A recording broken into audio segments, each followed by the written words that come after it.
yang tergantikan di sana? Dan siapakah yang menggantikan? Kita Indonesia, Anda berharga.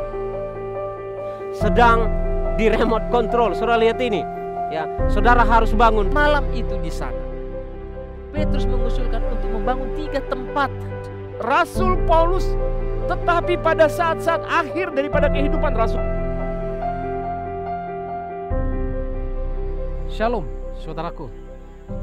Saya berharap sebagaimana saya pada saat ini di dalam kasih dan perlindungan Tuhan, sehat walafiat.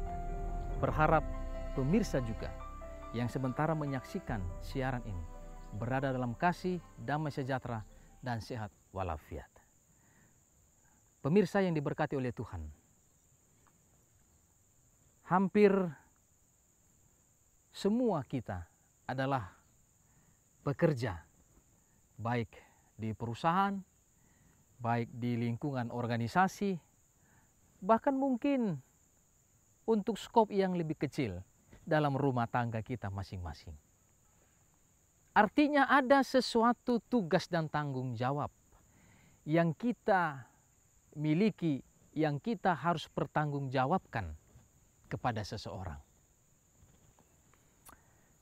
Berbicara tentang tanggung jawab dan kesetiaan di dalam melakukan pekerjaan, saya mau mengajak kita untuk melihat, menelaah sekilas apa yang firman Tuhan nasihatkan kepada kita.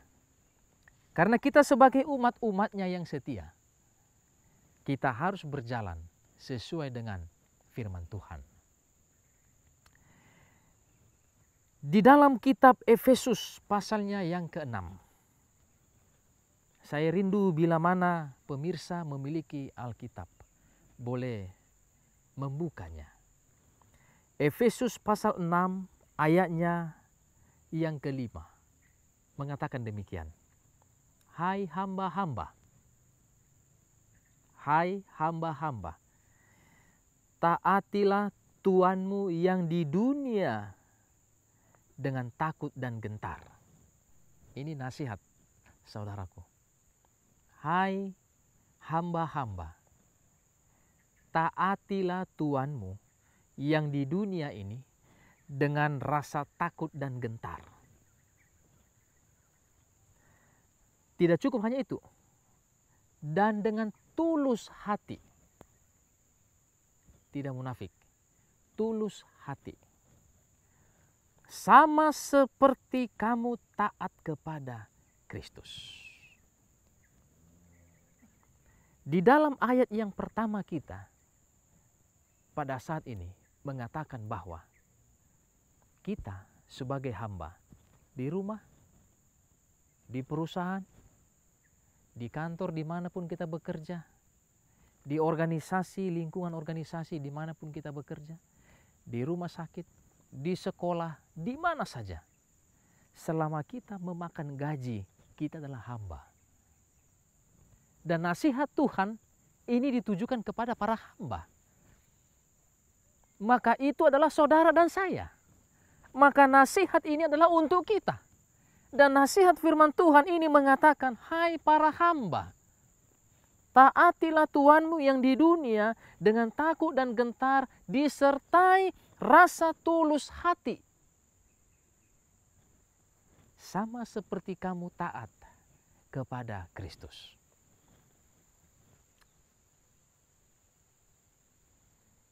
Jangan hanya di hadapan mereka saja. Mereka saja maksudnya pimpinan-pimpinan kita di perusahaan, di sekolah, di rumah sakit, di kantor, dan lain sebagainya. Jangan hanya di hadapan mereka saja untuk menyenangkan hati orang. Ya, mungkin dari sejak zaman kitab ini ditulis, mungkin kebiasaan orang bekerja dengan sungguh-sungguh kalau lagi ada pimpinan itu sudah terjadi. Jadi kalau kita bekerja di kantor, di perusahaan, di rumah sakit, di sekolah, di lembaga-lembaga lain, kita bekerja dengan sungguh-sungguh. Sepertinya dunia ini kita nggak perhitungkan lagi. Kalau lagi ada pimpinan, Tapi pas lagi pimpinan keluar, sepertinya negara ini pekerjaan, bebas sekali kita. Ya nantilah pimpinan lagi keluar, kita santai-santai dulu lah, kita chattingan dulu lah, kita Facebookan dulu lah, kita buka email dulu lah, kita main game dulu lah, dan lain sebagainya. Itu yang nasihat firman Tuhan katakan, hai hamba, bekerjalah dengan sungguh-sungguh, dengan takut dan gentar kepada pimpinanmu, dengan tulus hati, sebagaimana rasa takut dan gentarmu di dalam penyembahanmu kepada Tuhan. Yang saya mau lihat dari ayat ini adalah, jika kita mengatakan mengasihi Tuhan, mengasihi Dia yang kita cintai, mengasihi Yesus yang telah mati bagi saudara dan saya, namun kita tidak melakukan hal-hal terbaik di dunia pekerjaan di mana kita bekerja, omong kosong. Karena firman Tuhan mengatakan, bekerjalah tidak hanya untuk mereka. Mereka adalah pimpinan-pimpinan kita, pengawas-pengawas lapangan kita. Kita bekerja dengan sungguh-sungguh, takut dan gentar, dengan tulus hati, bukan hanya kepada mereka, tapi kepada Tuhan. Saudaraku yang diberkati, ayat selanjutnya mengatakan, jangan hanya di hadapan mereka saja untuk menyenangkan hati orang, tetapi sebagai hamba-hamba Kristus. Ingat, hamba-hamba Kristus yang dengan segenap hati melakukan kehendak Allah. Apa kehendak Allah? Apa kerinduan Allah dalam diri kita? Kerinduannya adalah sebagai dalam kapasitas pekerja, dalam kapasitas sebagai hamba. Kerinduan Allah adalah kita menjadi hamba yang setiawan. Hamba yang setia itu adalah bekerja dengan tulus, ikhlas. Bekerja dengan tulus, ikhlas itu artinya ada atau tidak ada pimpinan, dia lakukan tugasnya dengan sungguh-sungguh. Dia tidak melakukan pekerjaan dengan serius kalau lagi ada pimpinan. Ada bos, kita kerja bagus. Serius sekali. Serius sekali. Tapi pas giliran bos keluar kantor atau tidak datang di kantor, wah, bebas sebebas-bebasnya, merdeka. Pimpinan kita tidak ada. Jangan. Ingat saudaraku, meskipun pimpinanmu tidak ada, tapi ada Tuhan yang mengawasi pekerjaan kita. Itu maksud ayat ini. Sehingga ketika kita tahu bagaimana menyatakan kasih kepada Tuhan, maka terlebih dahulu kita buktikan itu kepada sesama kita. Selanjutnya dikatakan demikian.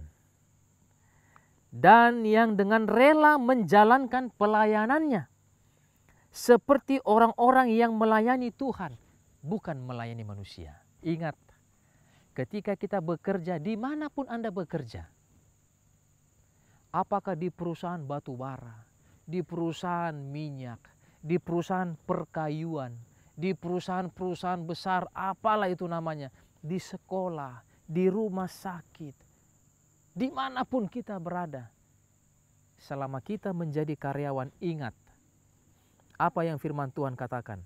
Bekerjalah dengan rela dan keikhlasan, bukan untuk melayani mereka yang adalah pimpinanmu, tapi untuk melayani Tuhan.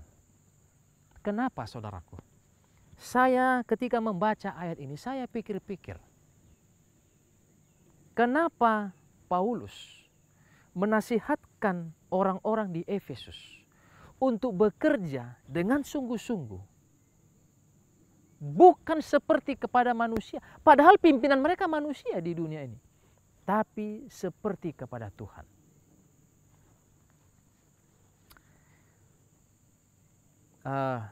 Anda ingat ketika zaman dulu bangsa Israel, ketika mereka akan mempersembahkan korban bakaran, apakah itu burung tekukur, ataukah itu domba, ataukah itu sapi, dan jenis-jenisnya.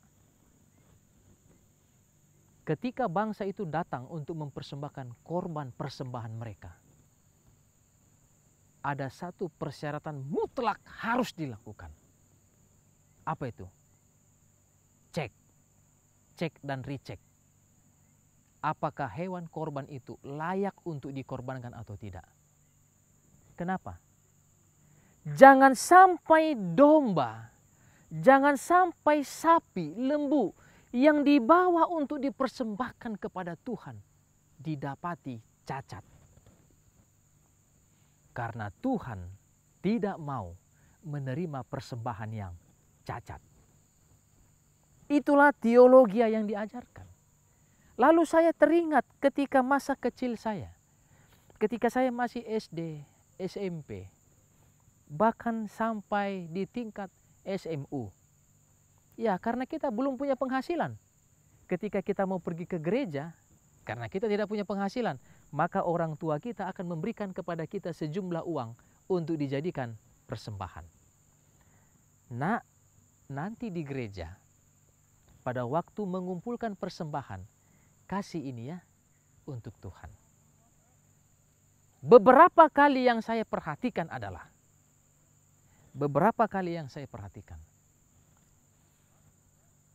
jika orang tua saya habis gajian, biasanya itu uangnya uang baru semua. Lembarannya itu masih baru, bagus. Maka itu akan diasingkan untuk persembahan. Tapi bila mana gajian masih lama, mungkin ada beberapa uang di dompet dan di kantong yang sudah mulai lusuh. Tapi harus diberikan menjadi persembahan. Maka beberapa kali saya perhatikan orang tua saya mengambil lembaran uang itu, lalu dia setrika. Dia setrika serapi mungkin. Kenapa?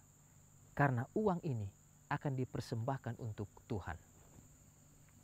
Yang saya mau katakan adalah, apapun yang kau berikan kepada Tuhan, apapun yang kau rencanakan untuk kau berikan kepada Tuhan, berikan yang terbaik. Jangan yang KW2 atau KW3. Berikan yang orisinil. Apa hubungannya dengan firman Tuhan pada kesempatan ini? Kita sebagai seorang pekerja, dan sudah dinasihatkan, jika kamu bekerja sebagai hamba, ingat kamu bekerja bukan hanya kepada manusia yang adalah pimpinanmu, tapi juga kepada Dia yang adalah Tuhan kita, pemilik langit, bumi, laut, dan segala isinya. Maka ketika kita diterima bekerja pada satu perusahaan, pada satu instansi, pada satu lembaga, ingat, mungkin mereka yang akan menjadi pimpinanmu adalah manusia di sana.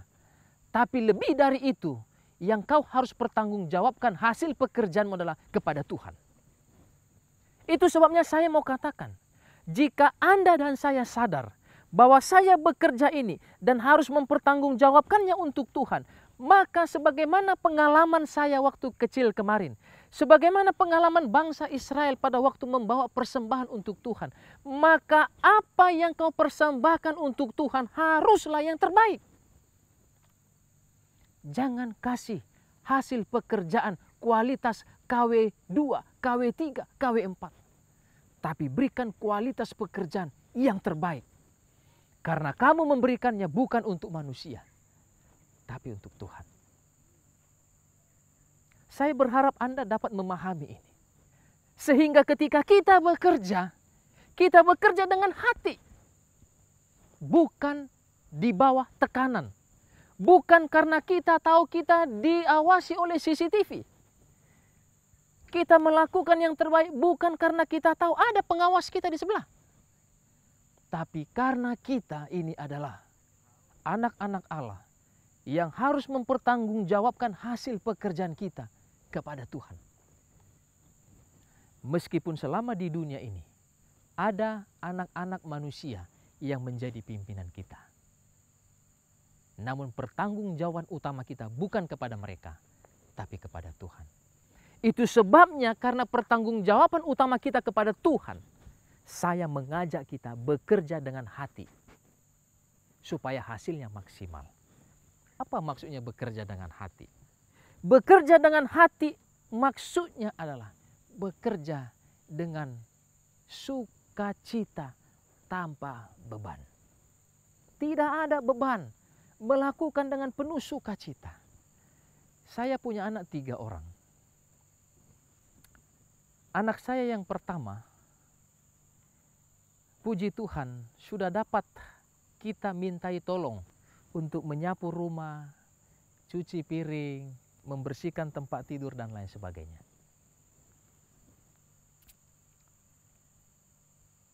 Lalu beberapa kali saya perhatikan, saya mencoba mempelajari perilakunya.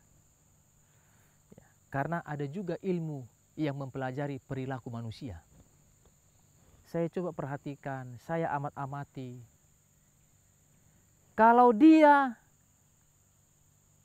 bekerja, contoh, menyapu rumah atau mencuci piring, jika dia melakukannya dengan sukacita, tidak di bawah tekanan, tidak karena intervensi orang tua, dia melakukannya karena keinginannya sendiri, dia melakukannya dengan penuh sukacita, tidak ada beban, maka saya perhatikan semua sudut-sudut dari wastafel tempat dia menyuci piring itu dia bersihkan, dia sikat, ya, dia bersihkan, dia susun piring, cangkir dan lain sebagainya dengan rapi. Lalu dia akan melanjutkan pekerjaannya untuk menyapu rumah. Dia sapu rumah tidak hanya sambil lalu, dia geser kursi, dia sapu.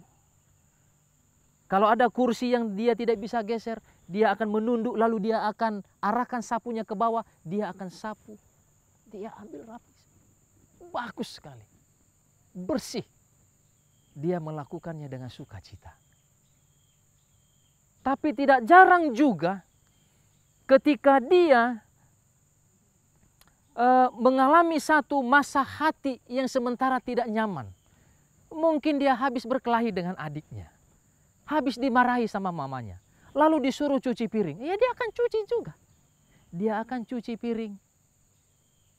Tapi ya, taruh. Belum semua dia sikat piringnya bersih, dia sudah bersihkan, taruh di tempatnya. Selesai cuci piring, dia tidak akan bersihkan wastafel itu. Karena hatinya tidak dengan sukacita. Begitupun juga ketika dia harus menyapu rumah. Dia akan sapu rumah. Ya. Yang tadinya kursi itu bisa dia geser, dia nggak geser lagi. Dia asal lewat saja. Yang penting bapakku suruh, mamaku suruh sapu rumah, sapu saja. Sudah, tidak lama selesai. Maka masih akan ada banyak tinggal kotoran di bawah kursi, di bawah meja dan lain sebagainya. Karena dia melakukannya tanpa sukacita. Pemirsa yang diberkati oleh Tuhan, saya mau mengajak kita untuk mengerti dan memahami sebagai seorang pekerja, sebagai seorang karyawan, sebagai seorang buruh, sebagai seorang hamba, lakukan pekerjaanmu dengan hati. Karena pekerjaan yang dilakukan dengan hati, hasilnya jauh lebih baik. Jangan melakukan pekerjaan hanya karena ingin dilihat orang hasilnya. Jangan melakukan pekerjaan hanya karena ingin dipuji-puji orang. Jangan melakukan pekerjaan hanya karena kita tahu kita sementara diawasi. Karena hasilnya tidak maksimal. Saudaraku yang diberkati oleh Tuhan, itu sebabnya firman Tuhan mengatakan, bekerjalah bukan untuk manusia, tetapi untuk Tuhan. Saudara-saudariku, di dalam ayat 8 dikatakan, Efesus pasal 6 ayatnya yang ke-8, kamu tahu bahwa setiap orang, baik hamba maupun orang merdeka, kalau ia telah berbuat sesuatu yang baik, ia akan menerima balasannya dari Tuhan. Lihat itu. Apapun statusmu, mau pimpinan kah, manajer, hamba, karyawan, apapun statusmu, kalau kamu mengerjakannya bukan untuk manusia, tapi untuk Tuhan. Firman Tuhan mengatakan apa? Kalau kamu telah berbuat sesuatu yang baik,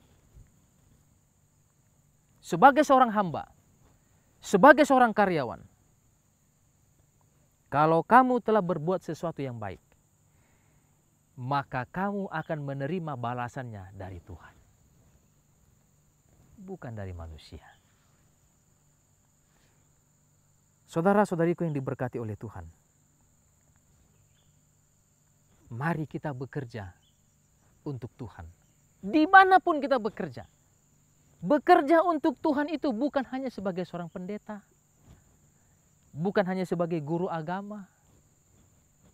Tidak. Kitab Kejadian mencatat langit, bumi, laut dan segala isinya itu milik Tuhan. Bila mana Anda bekerja di langit, Anda bekerja di bumi, Anda bekerja di laut dan di dalam laut, itu semua milik Tuhan. Maka kita sementara bekerja untuk Tuhan. Itu sebabnya pada saat ini saya rindu untuk menyampaikan kepada kita sekalian. Bila mana kamu bekerja, apapun profesimu, apapun yang kau kerjakan, kerjakan untuk Tuhan. Bekerja untuk Tuhan, bukan untuk manusia. Karena sesuatu yang besar Tuhan akan berikan kepada kita. Semua pekerjaan kita tidak akan sia-sia. Kenapa? Firman Tuhan mengatakan, semua hamba, baik hamba orang merdeka, yang telah mengerjakan pekerjaannya dengan sungguh-sungguh, dengan baik, dia akan menerima upahnya dari Tuhan. Bisa jadi saudaraku, bisa jadi ketika Anda berlaku jujur setia di tempat pekerjaan, Anda menjadi bahan permainan orang. Dikambing hitamkan, menjadi korban di lingkungan pekerjaan, bisa saja, tidak menutup kemungkinan. Tapi ingat, janji Tuhan itu tidak pernah bohong. Tuhan mengatakan bahwa bila mana kita telah mengerjakan pekerjaan kita dengan sungguh-sungguh, penuh rasa takut dan gentar, bukan kepada manusia tapi kepada Tuhan, maka Tuhan akan memberikan yang terbaik kepada kita. Tidak perlu malu, saudaraku. Tidak perlu malu. Bekerja dengan hati. Ketika Yesus turun dari sorga ke dunia ini, dia tanggalkan mahkotanya, dia tanggalkan jubah kebesarannya, dia tanggalkan statusnya sebagai anak Allah. Dia datang ke dunia ini mengambil rupa seorang hamba. Di dalam mengambil rupa sebagai seorang hamba, dia taat kepada Bapanya yang telah mengutus dia sebagai manajer utamanya. Taat. Bahkan firman Tuhan mengatakan dia taat sampai mati. Apakah Yesus menjadi hina karena dia menanggalkan mahkotanya? Tidak.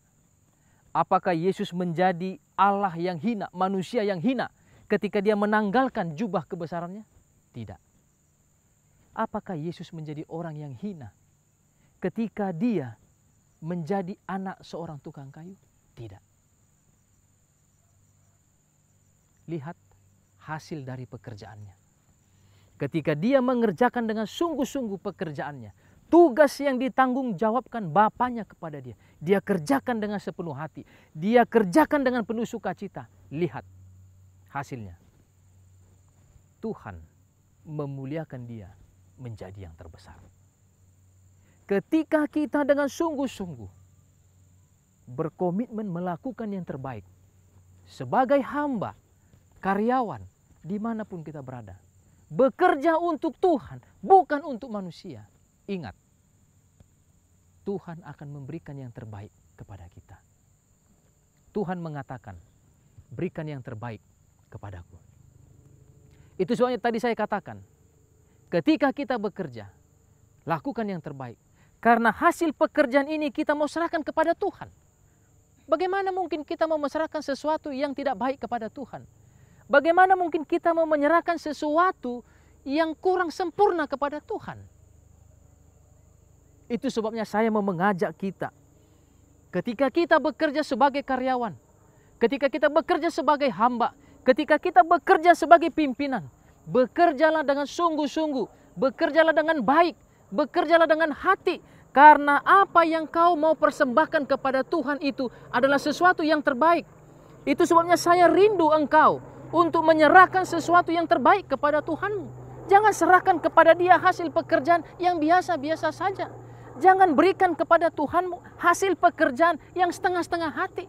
Jangan berikan kepada Tuhanmu hasil pekerjaan yang apa adanya. Karena Tuhan meminta kita untuk menyerahkan hasil pekerjaan yang terbaik kepada Dia. Kenapa? Karena Allah Bapa kita juga telah menyerahkan persembahan yang terbaik bagi saudara dan saya, yaitu Yesus Kristus, persembahan yang sempurna tak bercacat. Itu sebabnya penting bagi kita untuk berpikir kembali sebagai seorang karyawan, sebagai seorang pekerja. Apa yang saya harus perbuat? Apa yang harus saya lakukan? Firman Tuhan mengatakan, lakukan yang terbaik untuk Tuhan. Berikan yang terbaik kepada Tuhanmu. Dan firman Tuhan mengatakan, orang yang bekerja dengan setia, orang yang bekerja dengan hati penuh sukacita, Tuhan akan membalaskannya kepadanya. Saudaraku yang diberkati oleh Tuhan, satu ayat terakhir bagi kita pada saat ini adalah Amsal pasal 19 ayat 22. Firman Tuhan mengatakan, sifat yang diinginkan pada seseorang ialah kesetiaannya. Sifat yang diinginkan pada seseorang ialah kesetiaannya. Lebih baik orang miskin daripada seorang pembohong. Apa yang saya mau katakan, saudaraku? Tuhan menginginkan agar kita setia melakukan tugas dan tanggung jawab kita. Setia melakukan pekerjaan kita. Setia menjadi kepala rumah tangga, setia menjadi istri, setia menjadi anak-anak, setia menjadi orang tua, setia menjadi karyawan, dimanapun kita berada. Kenapa? Karena sifat yang diinginkan pada seseorang ialah kesetiaannya. Setia melakukan pekerjaan kita di dalam takut akan Tuhan, penuh sukacita. Tuhan katakan, aku akan memberkati engkau untuk selama-lamanya. Kiranya kasih, damai, sukacita sorga akan menjadi bagian kita. Dan kiranya kesetiaan akan menjadi bagian saudara dan saya dari hari ini hingga selama-lamanya. Mari kita sejenak tunduk kepala dan kita akan berdoa. Terpuji namamu Tuhan. Terpujilah Engkau oleh karena kasih dan setiamu. Engkau Allah yang meminta kami untuk mempersembahkan persembahan yang terbaik kepadamu. Sebagai seorang pekerja karyawan, dimanapun kami berada, tolong kami Tuhan, untuk kami dapat melakukan yang terbaik dan mempersembahkan hasil pekerjaan yang terbaik kepada Tuhan. Karena kami percaya sesuai firman-Mu mengatakan, ketika kami telah bekerja dengan sungguh-sungguh, penuh sukacita, bergantung kepada Tuhan, maka Tuhan akan memberikan yang terbaik bagi kami. Berkati seluruh pemirsa yang telah menyaksikan pekabaran ini. Kuatkan kami, tolong kami Tuhan, untuk kami boleh menjadi seorang anak-anak Tuhan yang bekerja dengan hati kami di dalam rasa takut dan gentar kepada Tuhan, bukan seperti kepada manusia. Dan tolong kami untuk tetap setia di sepanjang umur kehidupan kami. Dalam nama Yesus kami berdoa. Amin.